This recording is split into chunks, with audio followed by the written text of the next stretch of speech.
ओम शांति। आज प्यारे मीठे भगवान की मीठी मुरली मंथन की डेट है 27 जनवरी 2021। तो चलिए मीठे मीठे बाबा से मीठी मीठी मुरली सुनने के पहले हम अपनी आत्मा को जगाते हैं।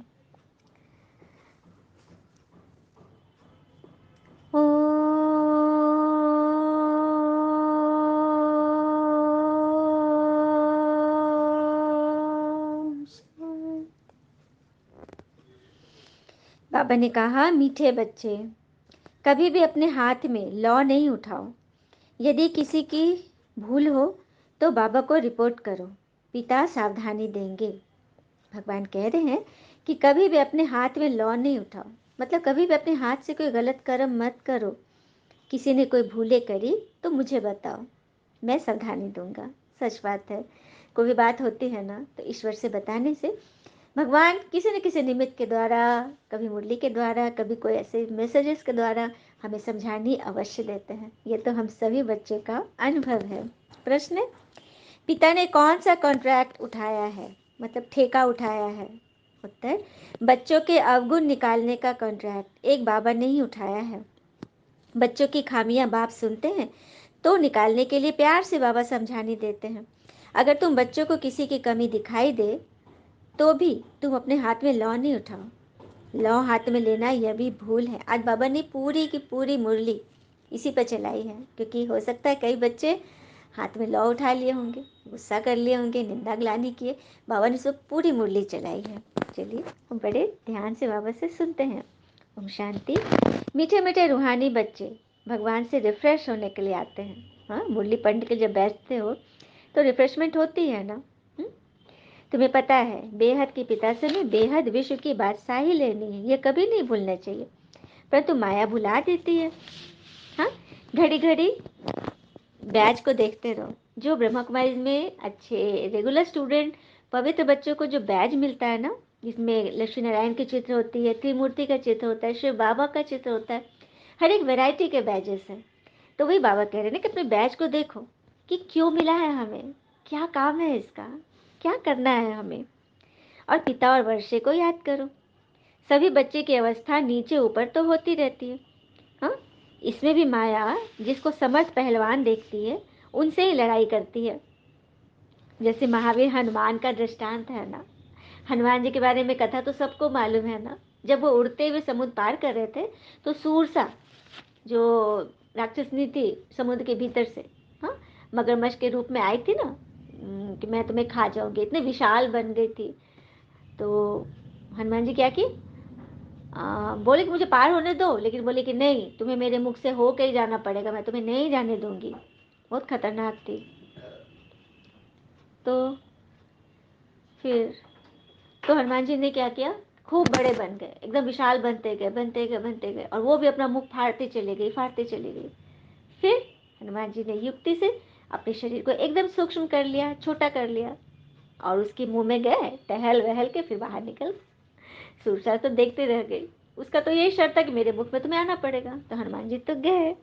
तो देखा, माया पहलवान के साथ पूरे बड़ा मुंह फाड़ती है उसे हिराने के लिए, लेकिन बच्चे युक्ति से उससे बाहर निकल आते हैं। ये बड़ी बात है। फिर बाबा कह रहे, मैं आया हूँ पढ़ाने, तो बच्चों को पढ़ते रहना है। श्रीमत पर चलने से ही श्रेष्ठ बनेंगे। इसमें कोई से बिगड़ने की बात नहीं है, और बिगड़ना माना क्रोध करना। जैसे कि हाथ में लॉ उठाना, जैसे गवर्नमेंट उठाने नहीं देती है ना, पुलिस पकड़ लेती है ना, कोई हाथ में लॉ उठा लेता है। तो कोई ने घूसा मारा तो उसे वापस घूसा नहीं मारना है। सबको सावधानी देने वाला एक बाबा है। बाबा ने आज यही समझा रहे हैं कि तुम्हें अपने हाथ में कुछ नहीं उठाना है। और कहते हुए ना, जैसे कोई निमित्त में कोई इशारा दे रही है तो यह नहीं समझना है कि मैंने तो कुछ गड़बड़ किया नहीं, मुझे ज़्यादा सिखा रहे हैं। तो ब्रह्मा बाबा जब इशारा देते थे, और बच्चे जब ऐसा सोचते थे, तो मम्मा समझाती थी कि बच्चे, भगवान को मालूम है ना आने वाली कोई परिस्थिति होगी, इसीलिए बाबा पहले ही इशारा दे रहे। तो बच्चे समझ जाते थे, ओ बिना गलती के भी हम समझानी मिल रही है, मतलब कि आगे आने वाला ये सीन है, तो हमें पहले से ही समझानी मिल रही है, हम पहले से समझ जाए। और ये भी कहते थे, सिर्फ ज्ञान सुनाने वाला तो फिलोसफर बन गया, स्पिरिचुअल नहीं है। ये मुरली का ज्ञान ही यदि सिर्फ कोई सुना रहा है तो वो फिलोसफर है, बड़ी बड़ी बातें बता रहा है, लेकिन स्पिरिचुअल नहीं जब तक उसके अंदर धारणा नहीं है। हाँ, तो जो अच्छा वक्ता बनते हैं, जैसे दुनिया में भाषण को दे रहा है खड़े होके स्टेज पर, तो तालियां बजती है, वो क्षणिक पड़ती है, फिर सब भूल जाते हैं। क्यों? क्योंकि उसने अंदर से नहीं बोला, उसे रटा रटाया सुनाया, धारणा से नहीं बोला, उसका व्यक्तित्व अच्छा नहीं है। हाँ, भाषण अच्छा है, लिखा हुआ अच्छा है, तो उसके लिए तालियां पड़ी तो बस वाहवाही मिलेगी। हाँ, तो ये बाबा कह रहे कि ज्ञान सुनना और धारण करना, सुनाना और धारण करना में फ़र्क है। स्पिरिचुअल बनो। फिर आगे बाबा बोल रहे हैं कि बाबा युक्ति बहुत मीठी बताएंगे। जब बाबा से कुछ भी बात हुई बाबा से कहेंगे तो बाबा युक्ति बहुत मीठी बताएंगे। तो गुस्सा करके खामखा अपना घाटा क्यों डालते हो? जितना हो सके बड़े प्यार से बाबा को याद करो। सिर्फ दैवी गुण तो धारण करने हैं, किसकी भी निंदा नहीं करनी है। देवताएं किसी की निंदा करते हैं क्या? कई बच्चे हाँ निंदा किए बगैर रह नहीं सकते, तो निंदा करने से अच्छा भगवान को याद करो। बाबा आज बहुत इशारा दे रहे सबको। भगवान को याद करो, टाइम को सफल करो, उनसे शिकायत करो, मनुष्यों से नहीं। तो बाबा बड़ी मीठी सावधानी देंगे जिसमें बहुत बहुत फायदा रहता है। कोई से भी वाद विवाद न करना बहुत अच्छा है। फिर आगे बोले बाबा, तुम बच्चे दिल में समझते हो कि हम नई सतयुगी दुनिया की बादशाही स्थापन कर रहे हैं। अंदर में कितना नशा रहना चाहिए, तो मुख्य है ही याद व दैवी गुण। जितना जितना याद करेंगे उतना उतना बाबा से शक्ति मिलेगी और हमारे अंदर दैवी गुणों की धारणा होगी। फिर आगे बाबा समझा रहे, बाबा का बच्चों से कितना लव है। हुँ? मुझे मालूम है बच्चे काम चिता पर बैठ काले हो गए हैं, उन्हों को गोरा बनाने मुझे चलना है पृथ्वी पर। भगवान कह रहे कि मैं पृथ्वी पर आता हूँ। पता है मुझे कि सब काम चिता पर, मतलब कामना की इतनी ज़्यादा सबकी में अंदर हुक जग गई है ना, होड़ लग गई है व्यक्ति वस्तु वैभव की, कि मुझे सब काले पड़ गए तो मुझे गोरा बनाने के लिए जाना पड़ता है। बाबा की नॉलेज बच्चे धीरे धीरे लेते हैं, माया फिर भुला देती है, खुशी टिकने नहीं देती। तो बच्चों को तो दिन प्रतिदिन खुशी का पारा चढ़ा रहना चाहिए। जैसे सतयुग में पारा चढ़ा हुआ था ना, तो अब फिर से चढ़ाना है, जो कि पूरा उतरा हुआ है।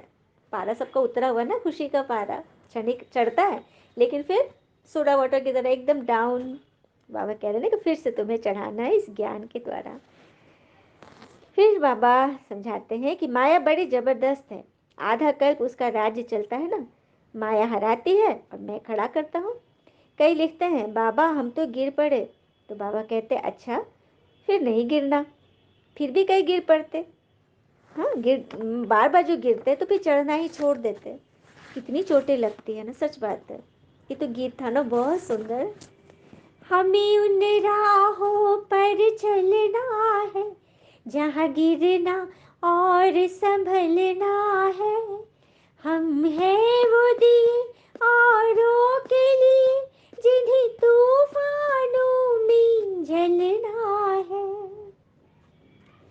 जब तक न लगन हो सीने में बेकार है से जीने में। चलना है हमें सूरज की तरह, सूरज की तरह नहीं ढलना है। हमें उन राहों पर चलना है जहाँ गिरना और संभलना है। हम हैं वो दिए औरों के लिए जिन्हें तूफानों में जलना है। तो वही बात है, कितनी चोटें लगे, हाँ तूफान आए मुश्किलें आए, लेकिन हिम्मत नहीं हारना है। फिर बाबा ने निंदा पर जो गायन है ना उस पर बताया कि निंदा हमारी जो करे मित्र हमारा सो। फिर बाबा अपने बारे में कह रहे हैं कि तुमने मेरी कितनी ग्लानि की, पर मैं तो आकर तुम्हारा मित्र बनता हूँ ना। कितनी निंदा करते हो, सच बात है ईश्वर की कितनी ग्लानि करते ना कि बाबा पत्ते पत्ते में पत्थर ठिक्कर में, हाँ मनुष्य में, पापियों में, नदी नाले सब में भगवान है। कितनी बड़ी ग्लानि है ना। और फिर भगवान ही दुख भी देते हैं। किसी का बच्चा जन्मा तो ईश्वर का दिया, और यदि कुछ गड़बड़ हो गया तो भगवान ने ले लिया। अरे भगवान ऐसा क्यों करेंगे? भगवान पे ग्लानि मत चढ़ाओ, दोष मत चढ़ाओ, ये सब हमारे अपने कर्म है जो हमारे सामने आया है। तो वही बाबा कह रहे तुम मेरी कितनी निंदा करते, पर मैं तो समझता हूँ सब मेरे बच्चे हैं, और बच्चे तो भूल करते ही हैं। कितनी अच्छी रीति बाबा सबको समझा देते ना। फिर आगे बाबा कहते हैं कोई भूले होगी तो पुरुषार्थ कर अभूल बनना है, निंदा नहीं करनी है। निंदा पर एक कहानी पहले भी आई है मंथन में, फिर से उसको रिवाइज कर देती है कि बहुत सुंदर कहानी है। एक बार की बात है, एक औरत कोई पहुंचे हुए महात्मा के पास गई, वैद्य के पास। उसके घुटने का दर्द ठीक ही नहीं हो रहा था, करीब 50-52 साल की होगी। तो साधु महात्मा जी ने पूछा, वो थोड़ा अनोखे ढंग से इलाज करते थे। तो उसने पूछा कि क्या तुम्हारे मन में कोई बात है, किसी का कोई अवगुण छुपा हुआ है? कोई नहीं, वैसा तो कोई नहीं, लेकिन मेरी सास, उनसे मेरी नहीं पटती है। तो क्यों, क्या हुआ? कुछ नहीं, कुछ काम नहीं करती, सारा मुझे करना पड़ता, और ही नुस्ख निकालती है बैठे बैठे। मतलब सिर्फ मेरे बारे में कमियां दिखते रहती है, मुझे अच्छी नहीं लगती। तो बोला अच्छा ये बात है, तो मैं तुम्हें दवा दे रहा हूँ, लेकिन एक परहेज बता रहा हूँ। तो जी बताइए। ये दवा तो तुम सुबह दोपहर शाम जो लेना है वो विधि बता ही दूंगा, लेकिन परहेज यह है कि अभी से तुम उनकी निंदा किसी और से मत करना। तो ये संभव है, नहीं हो सकता। वो ऐसा करती है कि मैं गुस्सा भी करती हूँ, बच्चों से बोलती हूँ, फ़ोन से भी जिसको मन करता मैं बोलती हूँ। मैं नहीं रह सकती इसके लिए। तो महात्मा जी बोले कि बस, तो फिर जाओ, इलाज भी नहीं होगा, परहेज जो बता रहे हो वो करना पड़ेगा। तो थोड़ा घबराई, बोली कि अच्छा कुछ उपाय? बोला अच्छा एक काम करो, निंदा मत करना, लेकिन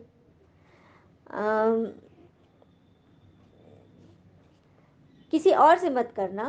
तुम वहाँ पे शांत रह जाना, मत बोलना कुछ, वो कुछ भी करे। तो बोला ठीक है, कोशिश करती हूँ। फिर दूसरे दिन आई तो पूछा महात्मा जी ने कि कैसा रहा? तो बोला हाँ ठीक था, कुछ खास वैसा नहीं। तीसरे दिन आई तो 2 दिन तक आई तो ऐसा कुछ नॉर्मल नहीं, मतलब कंडीशन उसकी उतनी अच्छी नहीं थी, ठीक ही थी, सो लेकिन हाँ पहले से बेहतर हो रही थी। तीसरे दिन आई तो उस दिन बड़ी खुश थी, और इसको रात में नींद भी नहीं आती थी, बेचैनी बेचैनी, सर दर्द करते रहता था, माथा भारी। तीसरे दिन बड़ी खुश थी, तो महात्मा जी ने बोला कि क्या बात है? सो तुम हाँ, महात्मा जी ने कहा था कि अच्छा निंदा करना करना, लेकिन उनकी बड़ाई भी करना। तो नहीं, ये तो मुझसे नहीं होगा, बड़ाई तो नहीं होगा। तो साधु जी बोले ठीक है चलो। तो तीसरे दिन जो आई बड़ी खुश थी कि आज मुझे बड़ी अच्छी नींद आई। तो अच्छा कुछ तो ऐसा अनोखा हुआ होगा। तो तब ऐसा तो कुछ खास नहीं, लेकिन रात में जब मैं आम का वो मीठा वाला अचार बनाई थी, सब लोग खाने पे बैठे डाइनिंग टेबल पर, हस्बैंड थे, बच्चे थे, और सासू माँ भी थी। तो हस्बैंड को बहुत अच्छा लगा आम का वो, बच्चों को भी। तो लोग बोला बहुत अच्छा बनाई हो। तो मेरे मुंह से निकल गया कि अरे ये तो मैंने माँ से सीखा है। और फिर मैंने माँ की तरफ देखा तो माँ के चेहरे पे मुस्कान थी। फिर और कुछ बात नहीं हुआ, फिर हो गया। तो महात्मा जी को तो यही पकड़ना था। उन्होंने बोला कि देखा, तुम्हें आज नींद आई ना अच्छे से, क्योंकि तुमने आज अपनी सासू माँ के लिए कुछ अच्छा बोला। तो मैंने कहा मैं तो उससे सीखी नहीं, तुमने अच्छा सोचा, मैंने अच्छा बोला, और तुम्हारी माँ को थोड़ी चेहरे पे खुशी आई। तो वो जब खुश हुई ना तुमसे, तब तुम्हारा जो नींद की बीमारी वो ठीक होगी, और धीरे धीरे इसी प्रैक्टिस को आगे बढ़ाओगी ना, तो तुम्हारे घुटने का दर्द भी पूरा ठीक हो जाएगा।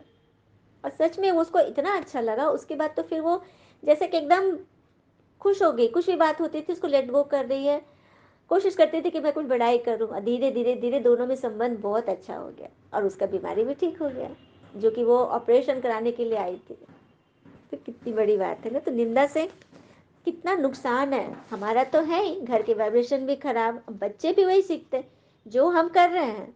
हाँ, अपने बड़ों के साथ, तो हमारे बच्चे भी वही सीख रहे हैं, वो यही देखेंगे कि ऐसे ही करना चाहिए, वो भी ऐसे ही करेंगे, टिट फॉर टैट। तो सबको समझना है ना। फिर बाबा कहते कि कोई भूले हो तो पुरुषार्थ कर अभूल बनना है, अच्छे गुण गाए जाते हैं, भूले नहीं। अविनाशी वैद्य बैठा है ना, जो आत्मा की दवाई करे। तुम बच्चे को क्रोध भी करे तो उसके पीछे में ग्लानि कर लौ हाथ में मत उठाना, क्योंकि इससे वे सुधरेंगे नहीं। हाँ, वैसे भी कोई ना कोई खराबी तो तुम सब में है ना। बाबा देखो सबके क्लास लगा रहे हो कि आप सब में भी तो खराबी है ना। तो सब कमियां निकालने का ठेका तो मैंने ले रखा है, तो ये काम तुम्हारा नहीं है। सब श्रीमत पर सुधर रहे हैं। संपूर्ण तो अंत में बनना है ना। इस समय तो सभी पुरुषार्थी हैं। हार जीत होते होते नंबरवार पुरुषार्थ अनुसार सभी अपना पद पा लेंगे। अब बाबा बाबा फिर बोले कि मैं आबू में आकर सारी सृष्टि को 5 तत्वों सहित सबको पवित्र बनाता हूँ। तो इसके लिए मुरली कभी मिस मत करना, एब्सेंट नहीं पढ़ना चाहिए। और विनाश का सारा ताल्लुक तुम्हारी पढ़ाई से है। तुम्हारी पढ़ाई पूरी होगी तब लड़ाई लगेगी, मतलब लड़ाई खत्म होगी। आई बात समझ में कि पढ़ाई से सारा ताल्लुक है। पढ़ाई चल रही है, बच्चों में तीव्रता आ रही है, पुरुषार्थ कर रहे हैं मेहनत से, तो विनाश का सीन भी आगे बढ़ रहा है। क्योंकि अंतिम घड़ी इसी से निर्धारित होगी, पढ़ाई से ही, आपके पुरुषार्थ से ही। अच्छा, मीठे मीठे बच्चों प्रति भगवान की नमस्ते। हम बच्चों की भी प्यारे शिव पिता को नमस्ते। और बाबा दिल से सभी आत्माओं की तरफ से आपको very very very good morning. धारणा के लिए मुख्य सार है, पहली पॉइंट, किसी के अवगुण देख उसकी निंदा नहीं करनी है। जगह जगह पर उसके अवगुण नहीं सुनाने हैं। अपना मीठापन नहीं छोड़ना है। क्रोध में आकर किसी का सामना नहीं करना है। किसी के अवगुण देख निंदा नहीं करनी है। जनरली क्या होता है ना, अवगुण सामने वाले का हम देखा, उसके मुंह पे हम नहीं कह सकते, इतना हम में ताकत नहीं है या हम इतना गट्स नहीं रखते, तो हम क्या करते हैं, किसी न किसी को बैठ के सुनाते हैं, फलना में ये कमी है, फलना में ये कमी है। इसको एक बात से समझाना चाहूँगी कि मेरी तबीयत खराब है, मुझे जैसे उल्टी जैसी फीलिंग हो रही है, तो हम कहाँ जाएंगे, बेसिन पे जाएंगे, नाली पे जाएंगे, इधर उधर सब जगह तो हम नहीं करेंगे ना, और ही मक्खियाँ बैठेगी और ही गंदगी फैलेगी। तो वही बात है, किसी में कुछ कमी दिखा तो हम निमित्त के पास, और बाबा ने तो बोला है सबसे पहले मेरे पास आओ, भगवान युक्ति देंगे। इधर उधर दर दर नहीं फैलानी है गंदगी, इससे बचना है, अपना मीठापन नहीं छोड़ना है। दूसरा, सबको सुधारने वाले एक भगवान है, इसीलिए सब कुछ उन्हें सुनाना है, अविचारी याद करना है, एक की याद में रहना है, मुरली कभी भी मिस नहीं करनी है। वरदान दिया बाबा ने। दे अभिमान के मैंपन की संपूर्ण आहुति डालने वाले धारणा स्वरूप बनो। दे अभिमान के मैंपन की संपूर्ण आहुति डालने वाले धारणा स्वरूप बनो। जब संकल्प और स्वप्न में भी देह अभिमान का मैंपन न हो, अनादि आत्मिक स्वरूप की स्मृति हो, बाबा बाबा का अनहद शब्द निकलता रहे, तब कहेंगे धारणा स्वरूप सच्चे ब्राह्मण। मैंपन अर्थात पुराने स्वभाव संस्कार रूपी सृष्टि को जब आप ब्राह्मण इस महायज्ञ में स्वाहा करेंगे, तब इस पुरानी सृष्टि की आहुति पड़ेगी। क्या कह रहे भगवान कि मैंपन मैंने किया, मैं ही कर सकता हूँ, मैं न करूँ तो क्या हो। ये पुराने स्वभाव संस्कार जो हमें अभिमान में लाते हैं, एक दूसरे से अलग करते हैं, उसको इस रुद्र ज्ञान गीता यज्ञ में कि महायज्ञ में स्वाहा करना है। तभी पुरानी सृष्टि की आहुति पड़ेगी। मतलब जब एक एक बच्चा अपने सभी विकारों को स्वाहा करेंगे, तभी यह पुरानी पतित कलयुगी सृष्टि नष्ट होगी और सतयुगी नई स्वर्गिक सृष्टि आएगी। तो आप सभी यज्ञ रचने के निमित्त बने हो, निमित्त ब्राह्मण हो, तो ब्राह्मण ही तो यज्ञ रचते हैं ना, निमित्त वही बनते ना। इसलिए तो बाबा ने हम बच्चों को ब्राह्मण बनाया। तो अंतिम आहुति डाल समाप्ति के भी निहित बनो, मतलब तेजी से तैयारी करो स्वाहा करने की अपनी कमी कमजोरियों को।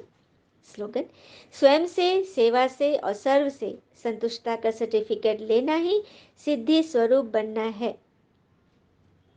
सर्टिफिकेट सबको चाहिए कि हम बहुत अच्छे हैं, लोग मेरी तारीफ करें, लेकिन उसके लिए क्या करना है, संतुष्ट रहना है, स्वयं से, सेवा से और सर्व से, चाहे जैसी भी आत्मा हो। अब कोई अच्छी आत्मा है तो उससे तो संतुष्ट सभी रहेंगे।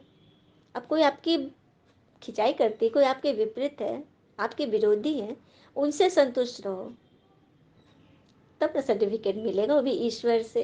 तो सबको लेना है ना सर्टिफिकेट। अच्छा, ओम शांति। शुक्र है मीठे बाबा, वो बाबा के प्यारे प्यारे बच्चे। थैंक यू बाबा, ऑल इज वेल ऑलवेज। ओम शांति।